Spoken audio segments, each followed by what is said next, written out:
And I remember it was like 110 degrees that day in Phoenix. And when I rolled up the canopy, it actually felt like the cold air was hitting me. And those are the moments you realize just how insanely intense and focused you are. But more importantly than that, the lesson that hit me in that moment changed me for the rest of my life, Nick. And that is go before you're ready. And because I would. Hey, Nick Nanton here, and thanks for tuning in to Now to Next. I want to make sure you don't miss a single episode of this show on YouTube. So before we continue, be sure to subscribe to our channel and ring the bell to get notified about our latest videos. You'll have the option to be notified for occasional videos or all of them. If you're on your phone, just go into your settings and switch on notifications. Thanks for watching. All right, everybody, Nick Nanton here. Welcome back to Now to Next. We've got a great show here for you. I got my good friend, Lieutenant Colonel Dan Rooney here with me. Colonel Dan, how's it going, man? Oh, I am blessed, Nick. It's good to keep fighting a good fight with you, my friend. It's good to see your smiling face, man. I'm going to give everybody a way too short bio of some of the things you've done, but we'll get into some of them. You are an F-16 fighter pilot in the Air Force Reserves. You are the founder of the Folds of Honor Foundation, which has awarded over 28,000 scholarships worth approximately $135 million. Your organization is the subject of a documentary that you and I worked on together, which people can watch on Amazon Prime, called Folds of Honor. I know, unique name. And then you're also a pro golfer, a Fox News contributor. You have a new show out on Fox Nation we need to talk about too. The author of A Patriot's Calling, which came out in 2012. And now your new book we're going to talk about today called Fly into the Wind, How to Harness Faith and Fearlessness on Your Ascent to Greatness. So that is the brief bio. We got lots to talk about. Your early love, professional golf and being a fighter pilot. Tell me about those and share with our audience how those two came together, man. Yeah, so my first man crush, they'll get that. I was 12 years old, and I met this guy, Steve Courtwright, Reno. I mean, and the dude literally walked right out of the right stuff. I mean, just what you think someone like that would look like. And he was 40 years old, and I can't believe I'm going to be 48 next month. But he was the first really cool adult I ever met, and I remember the next day, I'm playing golf with my dad. I'm like, Dad, I know what I want to do with my life. And I want to be a golf pro and a fighter pilot. And his response was very interesting. He asked me a question, right? He's like, son, can you tell me which way an airplane takes off? And I'm like, was it into the wind? He said, yeah, that's exactly right. And he was preparing me for those inevitable headwinds that would stand between this 12-year-old kid and, you know, for whatever it's worth, I'm the only guy in the world that's ever, you know, and still does keep that job description, golf pro and fighter pilot. With these headwinds that would stand between me and those unlikely dreams, and just been such an awesome run to write the ultimate job description, which has evolved a lot since then to include a wife and 5 daughters, and you know the chaos of this thing and beauty of life. I absolutely love it. So you have these two dreams, and again, I know a lot of this story. Thankfully, I've gotten to spend a lot of time with you, but I'm going to make sure the audience knows it before we dig into the book. So one of the things that you were able to do, so you attended college at University of Kansas, you got a golf scholarship, became one of the top players at the school. You decided that you need to get your pilot's license, which my understanding from my notes here, it was required that you have your pilot's license to get into the Air Force flight school. Is that correct? Yeah, that's correct. So you have to get your private pilot's license, basically prove you can take off and land and have a little aptitude. You take a much more rigorous grouping of psychological, IQ testing, play video games, all of these things that they try to figure out if you're going to make it through what is the most expensive, highest attrition rate of any program in the U.S. military by far. So they spend about $8 million a piece on you over 2.5 years, and only 4.8% of the people will successfully complete the program to become a fighter pilot. So they invest a lot of dollars up front because they lose a lot of money with people washing out, not making it through the training. But yeah, so got my private pilot's license, and as they say, we took off from there. So yeah, that's interesting to me just as a interesting fact. Like I would have guessed that you would learn how to be a pilot there. Now, obviously, you learned how to be a very different kind of pilot, but it caught me off guard when I noticed that you had to get your pilot's license and then go to the Air Force Flight School. Yeah, I mean, it's just a very wide screen, if you will, that they're like, it'll eliminate some people and then they continue to chisel down from there. And there's a thing that we use in the Air Force. So I had the minimum amount of time. I had like 60 hours of flight time, but there are guys that showed up that were, regional airline pilots with a couple thousand hours.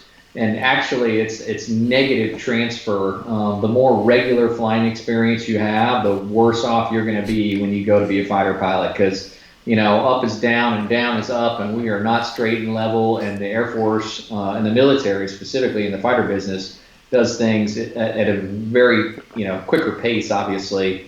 But the way we do business is much different than the commercial airline world or traditional general aviation pilots. Got that. And while you're getting your pilot's license, you moved to Florida, which is where I live, and you play the mini tour circuit as a professional golfer. You did the smartest thing I know that you've ever done, because it's the smartest thing I ever did. You got married to Jackie, and I met Jackie, and you married up, my friend. Nice work.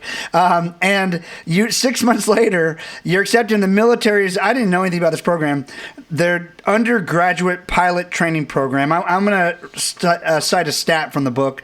A mere 4.8% of pilots in the U.S. Air Force will complete the fighter jet training program, meaning the remaining 95% will default on their dreams. Now, that's like putting a knife to the heart right there. And perhaps even more staggering, listen to this, everybody, is the fact that over a 10-year period, more people will play in the National Football League than will fly a fighter jet. I think that's one of the toughest stats I've ever heard. That's like, there's probably astronaut, and then fighter pilot, and then probably professional athlete, because that's hard. That's really hard. Tell me about that program. Man, I'm glad I didn't know that walking in, right? It's so often for us, we can become a prisoner of common assumption. When you know that the odds are against you, and man, it'll never work. But that was, the beauty of youth, obviously. But the reckless faith that goes along with it, and the program was incredibly intense, as you might imagine. It's life and death. People die in the program. I mean, this is not a normal job, right? And I go from no flight experience to supersonic in the span of 7 months. You're flying wingtip formations, fingertips, what we call it, but 3 feet separation from aircraft to aircraft. Just a real push it up program. I think that if I was going to tell you one thing, and it kind of ties back to the book, it does. The greatest lesson I learned, there are really 2 life-changing lessons as a fighter pilot that I learned. Number one was, after the first day of training, I went home and I realized, man, the chances of me making it through this deal are slim to none. And I inventoried the class of 45 people, and everybody looked like they were smarter and stronger and everything else than me. And I decided the next day to get up 30 minutes early and pray. And it's something I've never stopped doing. And I'm on eagle's wings by God's grace, and I make it through the program. And I got 3,000 plus fighter hours now under my belt and still flying. But probably the greatest gift that the Air Force ever gave me was this just disciplined prayer routine that I execute every day. And I literally have not, since looking back to the year 2000. Is when I started, and that message is, anything is possible with God in your life. And so that's number one. The second lesson that I learned is actually, you make it through, I get to the F-16 school house, and you go through about a month of simulators, and you get 4 rides in what's called a D model. So it's a 2-seat version of the F-16 with the instructor behind you. And your 5th ride is solo. And you either are ready for that ride or you're washed out of the program, right? Boyhood dream over. And I remember sitting in that cockpit of a $45 million fighter jet, and I'm looking around, and it's a little surreal. And you kind of look down at your legs and your boots, and you're like, dude, this is me, right? Manifesting my boyhood dream. And then the next thing hits you as you look around and you realize you don't know what half the buttons and the switches do in this deal, right? But we're not ready to kill people yet. They're just teaching us how to fly it.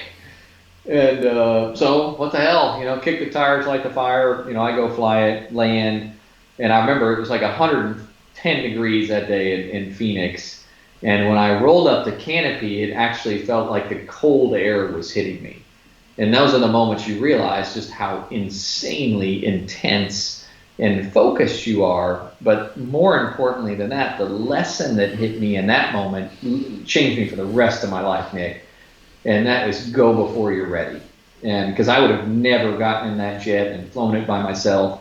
I was forced into that situation between fear and faith.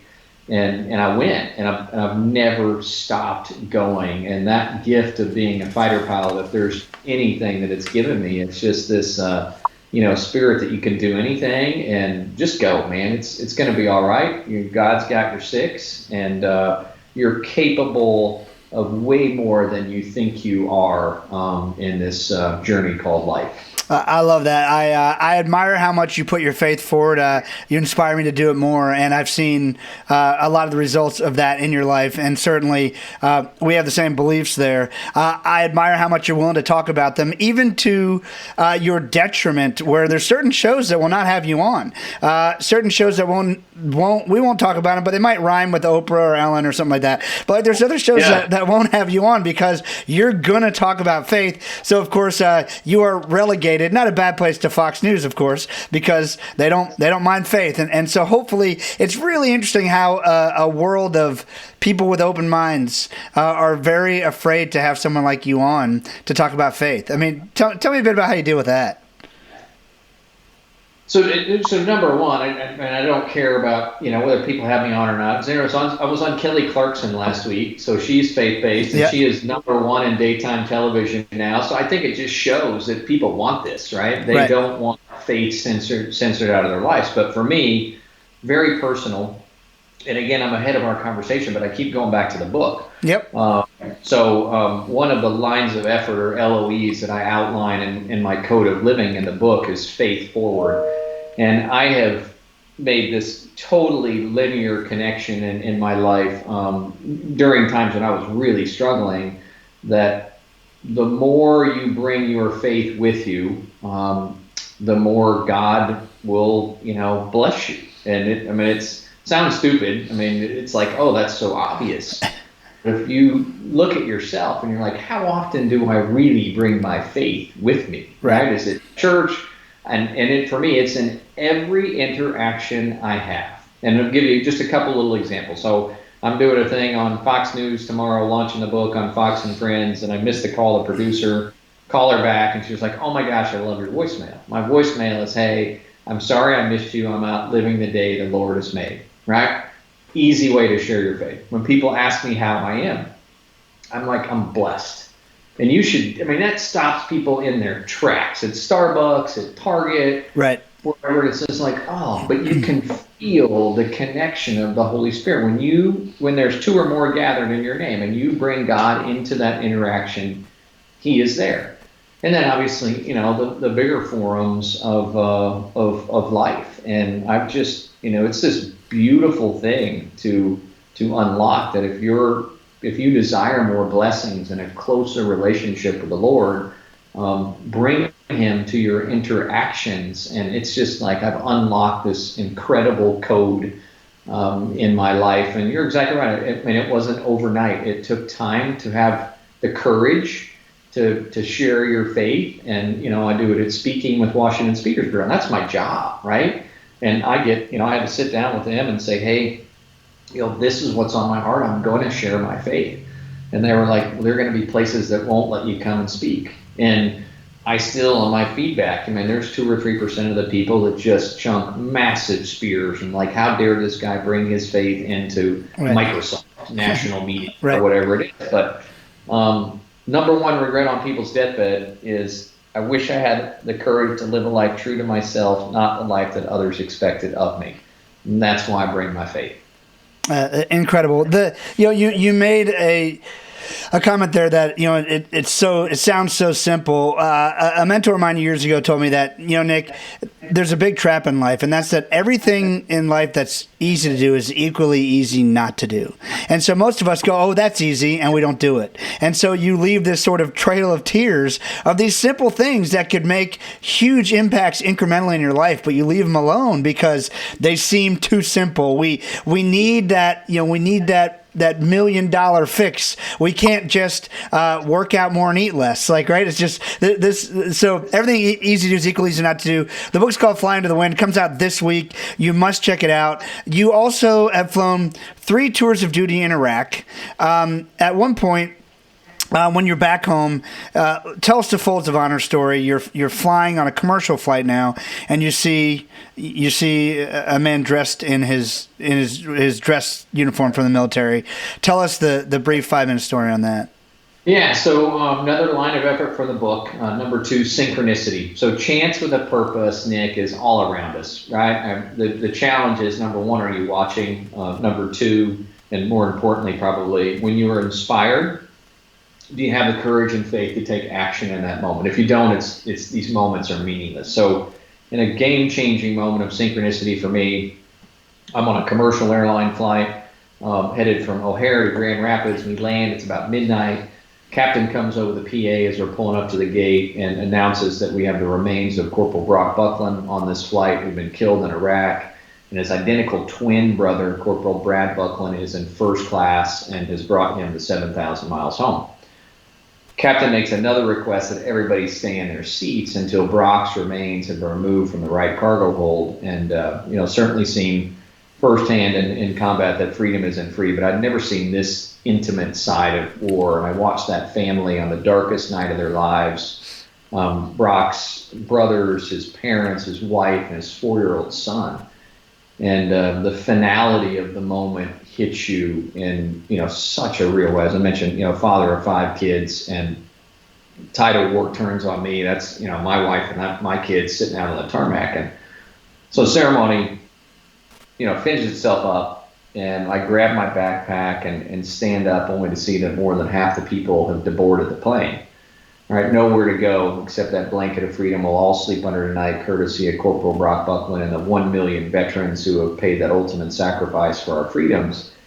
And that moment of real despair, kind of just disappointment in this country, with all those people getting off the plane. I felt a hand on my shoulder, and the only thing I am certain of is it was a hand of God. He picks the least among us. And I certainly qualified there, but the willing. And so I went home, a few months later and started Folds of Honor. And our mission, unwavering from humble beginnings, was we'll honor the sacrifice by educating the legacy, providing scholarships to spouses and children who've had someone killed or disabled, defending our freedoms. And 28,000 scholarships later, about 135 million out the door. He talked about we're doing God's work, and there's very few things in the Bible referenced with greater frequency than the command to take care of widows and orphans, and that is the ministry that Folds of Honor is. Absolutely. I mean, our mutual friend John Rich said it very well in the Folds of Honor documentary. If you talk to any service member before they go out on an operation, and if it happens to be their last, and you say, is there anything I can do for you if you don't come back, they would all, without question, first thing they would say, take care of my family. That's like we know that's what they'd say. So amazing work there. Now, the other thing I think is really cool about this, I was interviewing the founder of a nonprofit called Mary's Meals, which I hadn't actually heard of until I was introduced to this guy a few months back. And his nonprofit feeds 1.6 million children a day. And I was mind blown. And then we also, though, when I hear your scholarship story, and there's a point to this, so everyone bear with me, $135 million in scholarships. So most of us are sitting here looking at what you've built over the past 13, 14 years, over a decade, just like, Magnus building Mary's Meals. And many people will go, they'll sit in the seat that you were sitting in on that airplane and feel really overwhelmed by where to even start. And I think the thing that I really want to get, the point I want to get across today, Magnus started Mary's Meals by seeing a report on the TV in Scotland having a beer with his brother after a day of salmon farming, and saw that there were people in other countries that there was civil unrest and they needed help. So he just said, you know what, I'm going to take a truckload of stuff to these people, and he took one, and then when he came back, the shed was full again. And he didn't decide sitting at a pub in Scotland that I am going to feed 1.6 million children a day. You, of course, started out, wanting to help, but the first step is just, how can I help? How can I serve? And I want anyone who's listening or watching, depending on what medium you're in, to not miss this point, because it can be really overwhelming, and even you can feel like you have imposter syndrome if I'm listening to what you've accomplished or what Magnus has accomplished. But it's that moment of synchronicity, that moment where you have that tweak in your stomach. You don't miss it. Do not miss it, or you might actually miss what God has, whether you believe or not. We know it's true. What God has for you in your life, and it's so much more than you could ever imagine. So I don't know. I just want to make sure people understand that you don't raise $135 million overnight. I mean, you do that by dedicating your life to serving others, which I know so many families I've personally met. Thank you for, but don't miss it because you're thinking too grandiose. Just start with who's in front of you that you can serve. Any other advice to add to that? No, it's one of those things. Go before you're ready, right? And it's incremental. And so, yeah, I mean, and you said it very well. I mean, it's nothing happens overnight. The people that who have achieved what are perceived as great things, I promise there's been great struggle associated with it, and it is one day at a time. Just being here and being now and being the best on a daily basis. And I promise you and I will both wake up 10 years from this podcast and be like, what just happened to the last 10 years? Yep. And I think the beauty of the architecture and the way this book, Fly Into the Wind, is engineered is you'll be able to answer that question. And it really is. I mean, I think as fighter pilots, probably the skill that we possess that's uniquely excellent to our world is our ability to take in copious amounts of information at high speeds, distill that information down and prioritize it. And the common denominator that has with the world we live in is everybody's drinking through the fire hose, right, man? There is not enough time in the day to take care of the things you do. We're overtasked, we're overscheduled, we're bombarded by communication. And at its core, Fly Into the Wind is about prioritizing your non-negotiables in life and engineering a structure that ensures that you execute against the stuff that really matters on a day-to-day basis. And it's my code of living outlined in the book. I think it's an 80% solution for anybody. Yours is, Nick, is going to differ, and obviously a little different than mine. But there are core values to humanity that translate through the book, and it's just about little incremental progress that we make most days, and some days we're going to slip and fall back. But regardless if you're winning today or losing today, I don't think the way you live the day should change, and that's the cool part about this book. My day doesn't. Love it. Fly Into the Wind. You need to buy it. You need to check it out. Lots of great lessons. We're going to dig into even more. One of the things that I love when you and I were first talking, when I was interviewing you for the film we were making, this whole idea of flying into the wind, we sort of went right over that a little bit in the beginning. But, I've explained to so many people, not nearly as eloquently as you, because you've done it a lot. But look, we sort of desire, we think we desire these lives with no valleys, just peaks. But we then realize that in order to have the peaks, we literally must have the valleys. And as my friend Jack Canfield, who wrote Chicken Soup for the Soul, says, the point of life is not to get from here to the end with nothing bad happening. If you get there, you're like, oh, shoot, oh, wait. It's like, that's not the life, that's not a life well lived. And so the life life we want to live, and what the book inspires me to do, what you inspire me to do, is those days when, and we can talk about Volition here because I've done my homework, and it's not just a line that Puma makes for you for golf. Volition, the decision, we can make the decision when everyone else would quit, when everyone else has quit, or that we can have more grit, or when everyone else would just say, that's too big for me to tackle. I don't know how I would possibly help a little boy whose dad was just killed in war. So I just love the end of the win thing. Anytime I'm up against something that just is kicking my butt, man, I just think of that like the only way the most amazing vessel on earth can take off, man-made vessel, is into the wind. So I don't know if you want to add anything to that, but I love that whole idea. Yeah, and I think it's about harnessing that energy. And I've got this new show we talked a little about on Fox Nation where I sit down with some incredible, the accomplished individuals. And there are a couple main points I'd pull out of the show after spending a lot of time with these people. But the most successful people you meet are the absolute best at responding and navigating to stuff when it doesn't go their way. Period. That is their superhuman skill set. And embracing the energy of challenge and resistance in your life, not in a way of, that's too hard, I'm going to quit, but saying, hey, I'm going to harness this, and I understand that every day I live is going to be defined by what I do when things don't go my way.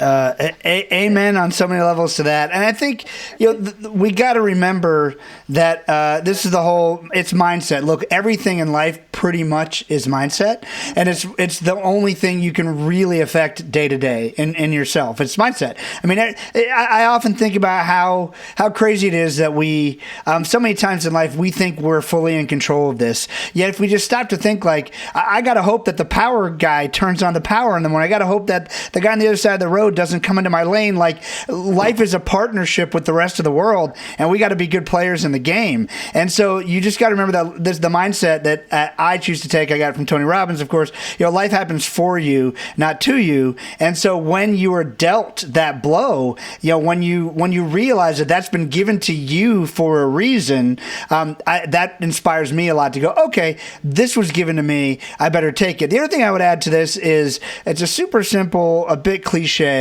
but again, Jack Canfield, I'll say his name again because I love giving credit where it's due. I quote Colonel Dan a lot too, don't worry. But he said, look, it's a very simple Walt Disney quote. If you can dream it, you can do it. Most people go, oh, yeah, cool. I've seen people with dreams that have accomplished things. But one thing that I like for people to know is if there's something that if you have a dream and you put it off maybe for a week or a month or a year or 10 years or whatever, a couple things you need to know about this dream. This dream was literally given to you. And so the people around you, by the way, may not even understand it. And that's okay because you have to understand. I guarantee they won't understand it. Perfect. Or give a crap. Because it wasn't given to them. It was given to you. And that's something you need to hold very near and dear. You may need to gain new skill sets. You may need to get a new education. You may need to surround yourself with a completely different group of people.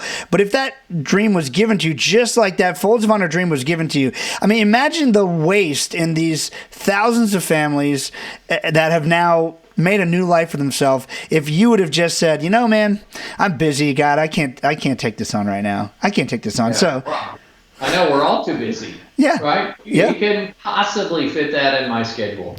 No. But that's where it comes back to prioritizing and acting when we're inspired in our lives and listening to what's in our heart more often than what is in our head. Act when inspired, huge deal. Don't wait for the inspiration to run out or for other people to talk you out of the inspiration. Act when inspired. Love that. All right, so there's this pivotal moment that really helps outline some of these big moments in the book, and that is you have what I don't think there's any such thing as mistakes, just learning experiences, but you have this learning experience when you are flying sort of a regular mission back from Iraq and you make a mistake when you're coming to land. Tell us that story. Yeah, well, actually, it was, it ended up being harmless, but I was a second from killing myself. and I was actually taken off and raised my gear a little early on the F-16, which you're like, well, how do you do that? Well, there's like 2 seconds window to raise your gear before you overspeed everything on the airplane.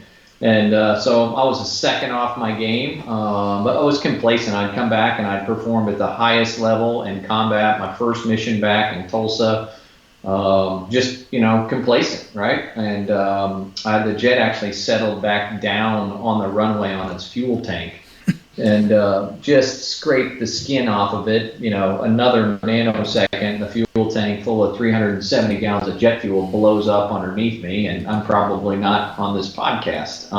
But I come back, land. There's very little issue, but it was really the first time, and I say this with great humility, that I kind of stepped on it in front of a lot of people, right? And I was a fast burner, one of the best pilots out there, and this was a mistake in front of the bros, if you will, and but it was the trigger of kind of everything starting to come apart, and that lasted for the better part of 7, 8, 9 years in my life. And Folds was just getting started, and so there was huge challenge there. I woke up every day going bankrupt. We built a golf course here that's out my window called the Patriot, which is an amazing place and thriving now. But I was going to lose my house and everything I had for years on end. So this was a life storm that really took me from probably a pretty arrogant guy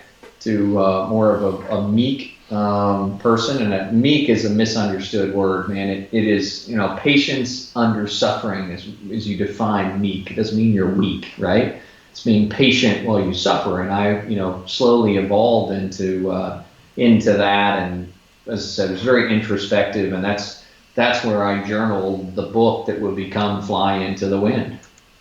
And that's a book that you need to check out. We actually had a question from someone in the live stream.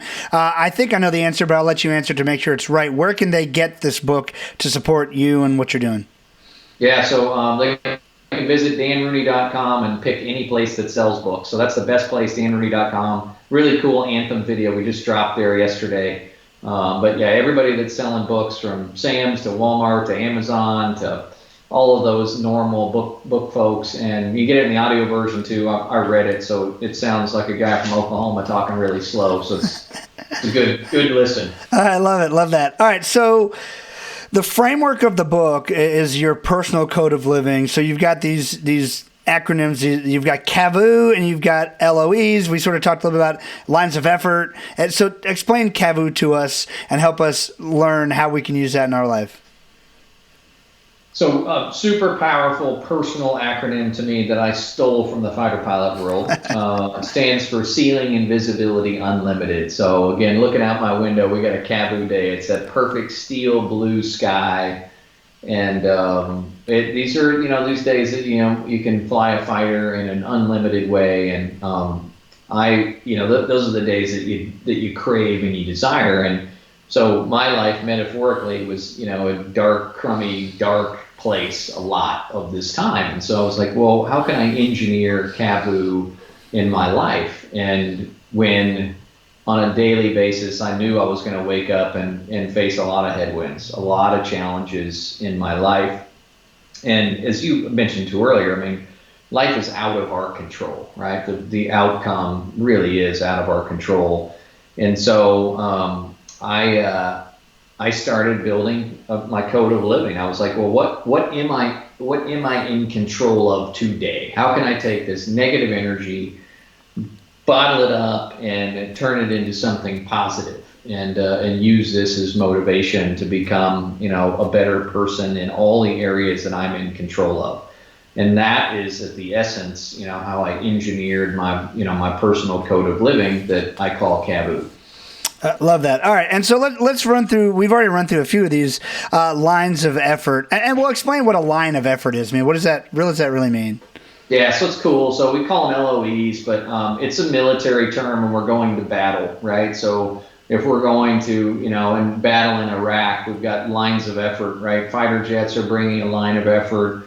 We've got, C-130s. We've got, Marine Quick Reaction Force. These are all lines of effort that are coming together to, force multiply and bring, the most pain and suffering to our enemy. But it's a line of effort. It's how things come together in a meaningful way, and it's all coordinated. And I really think, I hate to use the word magic, but the magic in the book is how this thing stacks and how the lines of effort really come together in a way that's much more powerful than just one or two of them outlined by themselves. Got it. And we've mentioned a couple of them already. We mentioned synchronicity. I brought up Volition. You had an experience when you were in a sports psychology class. I remember you telling me that story. Share that and the word volition and what it is. Yeah, so it's fun. So the guy that taught me that sent me a text today, and he said, I got your book. He was like, beyond words, cool, the presentation. So that really made my heart feel good, and I was able to, throw a salute to Dr. Cook. But I'm a junior at the University of Kansas. I walk into this class. Professor shows up 5 minutes late, walks up to the board, writes this word, volition, and proceeds to tell the class that it's the most powerful word in the world. This is the power of choice. And every day we're free to choose. He said, but understand the opportunity and the consequences that come with those choices, because they will culminate to write the legacy of your life. And he said, every choice you make follows a logical progression. And it starts with, I won't do that. I can't do that. I'd like to. I'll try. I can. I will. He said, if you can make it to I will, nothing can stop you. And it was that moment of synchronicity that brought me together with Dr. David Cook at the University of Kansas, that he, again, changed my life with this just unlimited potential of our choices and opportunities they represent in our lives. And I made the choice right then and there that I was going to go be a fighter pilot. And it became crystal clear in that moment. And volition, really, as it relates to my code of living, that's kind of the big lever that starts to turn people's life, right? I'm going to outline a bunch of places where you can make positive choices and prioritize what matters most in your life as the book goes on. But at the end of the day, you're either going to choose I will, or I can't, or I won't, or I'll try. All these excuses that prevent us from getting to where we need to get to, hopefully in our hearts and our minds. Yeah, and tell us about the line of golf stuff that's out there, the Volition line. That's cool stuff too. Amazing stuff. Again, it's like go before you're ready. I had no idea what I was doing. But other than my military flight suit, I could never walk in my closet and put something on that I called the uniform of life, that like represented who I was. And so I came up with this concept of Volition America that would give back to Folds of Honor and really be a uniform for life and give you that edge to go out and make a positive choice in your life, and hopefully make Volition a household name too, because it just is a life force unlike any other.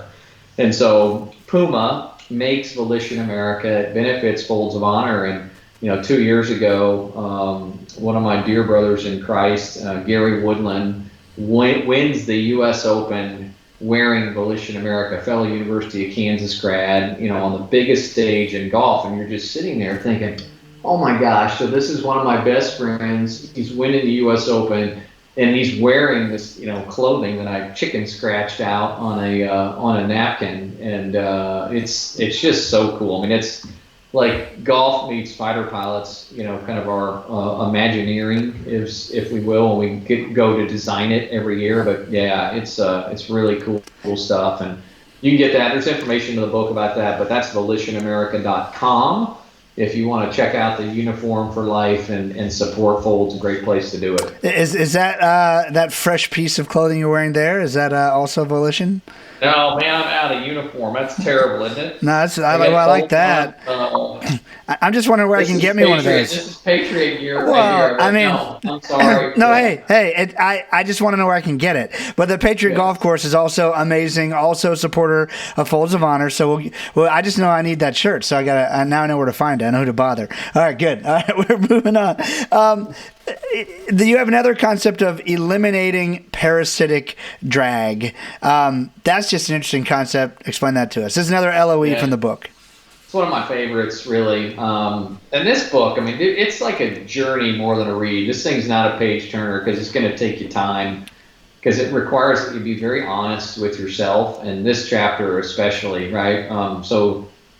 I think it's October 14th, 1947, Chuck Yeager broke the sound barrier, right? Flew faster than the speed of sound. But they had been unsuccessful for a very long time until they actually eliminated parasitic drag off the trailing edge of the Bell X-1, was the aircraft he was piloting. And the concept of this chapter is, man, in order to live your fullest life, in order to ascend to the heights that God wants you to, you have to eliminate the stuff that's holding you back, right? The parasitic drag as it translates to our life. And, during my, life storm, I just started picking stuff off, right? I was like, this is not a healthy thing I do. This is not contributing to where I want to get to. And parasitic drag comes in a lot of different ways. I had somebody call me the other day that opened up the book and they were like, oh my gosh, I opened to the chapter of parasitic drag, and the first type of drag in our life is resentment toward others, not forgiving other people. And this lady was like, hey, I never forgave my dad for divorcing my mom. I mean, he's 81, and it just hit me like a ton of bricks that I've got to have this conversation, because not forgiving somebody is like, and I use the analogy in the book, it's like grabbing a hot coal to throw at somebody else, right? That is not going to translate well. But you are the one getting burned when you have this. And, it comes in the form of alcohol, social media, shopping, your weight, eating, unhealthy relationships in our life, these people that are around us, you've never been able to just be like, you know what? You are not good for me. But if you are dragging around all this crap that is ultimately holding you down, you will never fly. And so this is a very intentional part of the book. And the last part on this is the science behind parasitic drag is super powerful. And it's called remove and replace. And this is not mine, stole it. But the way the human brain works is you can't just say, okay, I'm going to stop drinking 7 nights a week, right?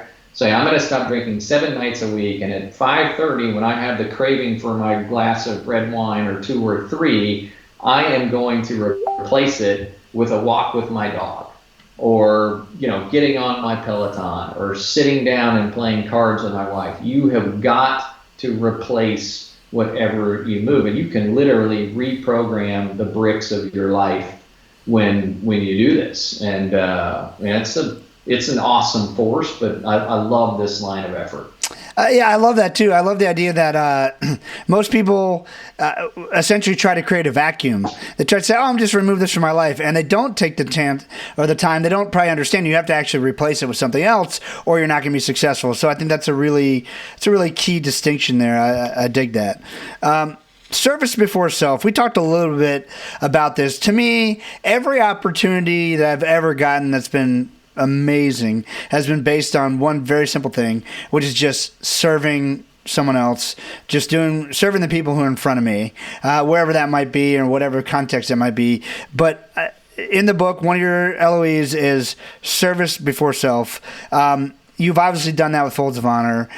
You've done it in a bunch of different ways. But what else do we need to know about service before self? Well, I would, so it's one of the 3 pillars of the United States Air Force. So service before self, excellence in all we do, integrity first. And, I think as a general rule in life, the less time you're focused on yourself, the more fulfilled and happier you're going to be. And I'm going to play moderator here, Nick, because, your story is so powerful and you live it. And you've unlocked this beautiful irony of, when you're helping someone, you're actually the one being helped. And when you came to me to make the Folds of Honor story and the incredible storytelling that you have done putting others before yourself as the guy behind the camera. How does that feel to you? I'm asking you a question. I'll take any question I can get. It's amazing. I mean, I find that most people, like, I've led a bunch of group events over the years, and I'll typically get someone, man, woman, goes up at the front of the room and they say, I got to make some changes. I'm just not happy because I'm not doing this and I'm not doing this and this is, and there's only one. The biggest problem they have is they just let everyone else know their problem, because every sentence they said started with I. They're being completely self-centered, and the only way to get out of that funk is to stop putting the focus on you, because no one else is. Like, just focus on other people and someone else. So I love it. I feel so blessed every single day to be able to, I mean, I make a living of being able to just to be able to help other people. And not only that, I get to have great conversations. I get to learn, like, every one of my, actually, it took me way too long because I'm not that smart, but about 10 years ago, I realized that every day what I was doing, I was getting the best self-help class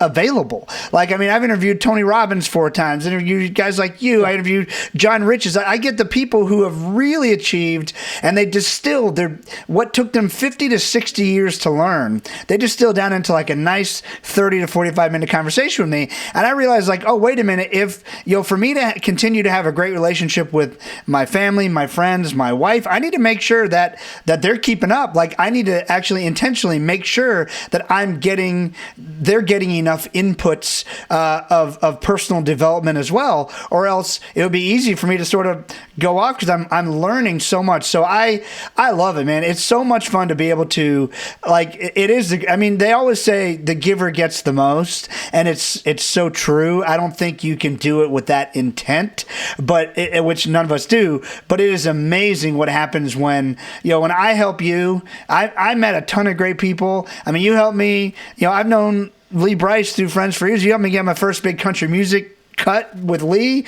and we had a blast making a movie that will raise tons of awareness and millions of dollars for Folds of Honor. It's like, I mean, I'm glad. I pinch myself every day, man. There you go. You answered that question way better than I did, but we're so blessed because we've unlocked this universal truth that I think, God ultimately created us to serve one another.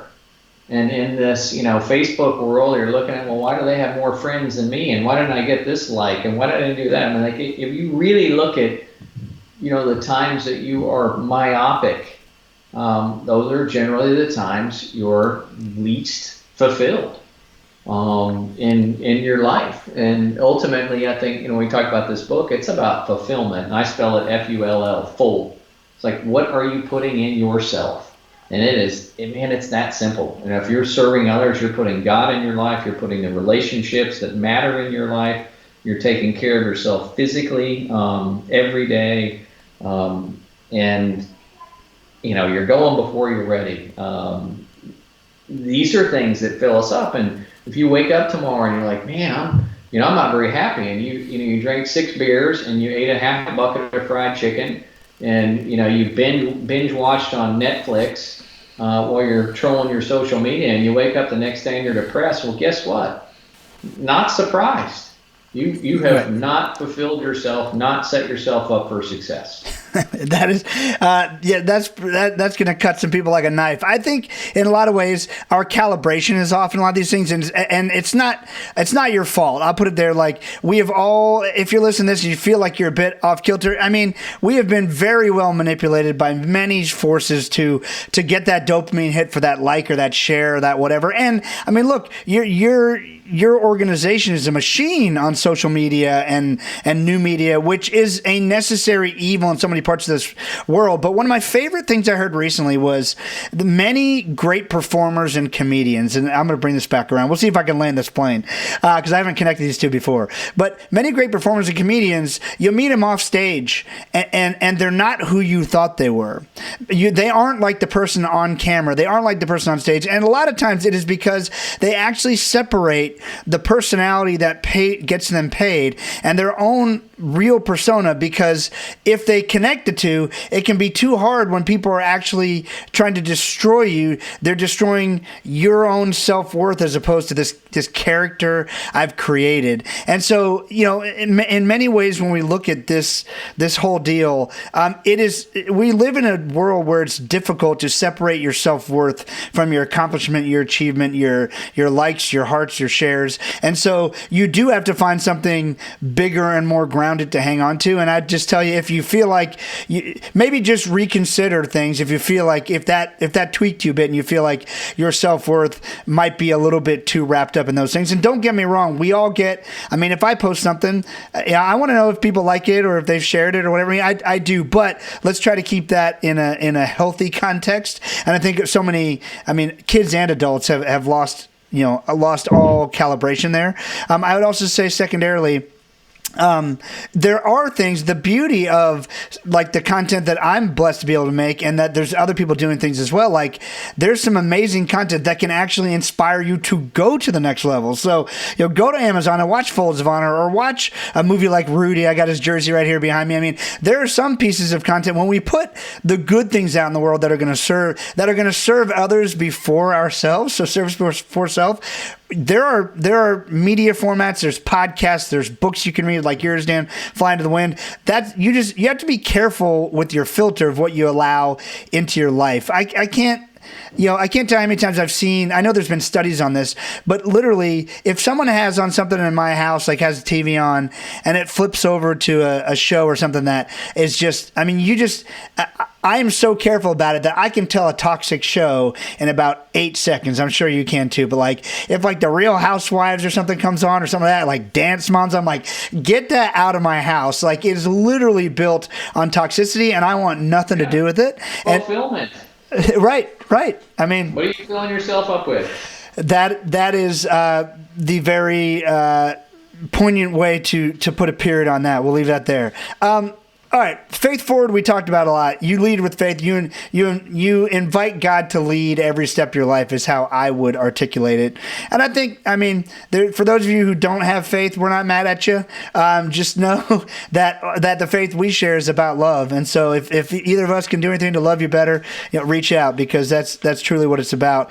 Dan, you've become more comfortable sharing your faith outside of the normal bounds. You talked about it, TV, speaking engagements, anything else.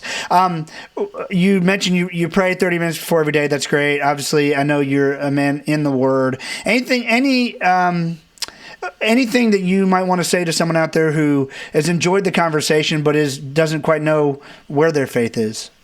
Yeah, I would say you got to be still, right? And the lens, and I was talking about this about Urban Meyer 2 days ago. He called me on something, and talking about my lens of life. And I wake up every morning and I'm at a place where I've distilled life down to one thing. And that is this glorifying God today? Is my schedule glorifying God today? Am I a vessel of impact?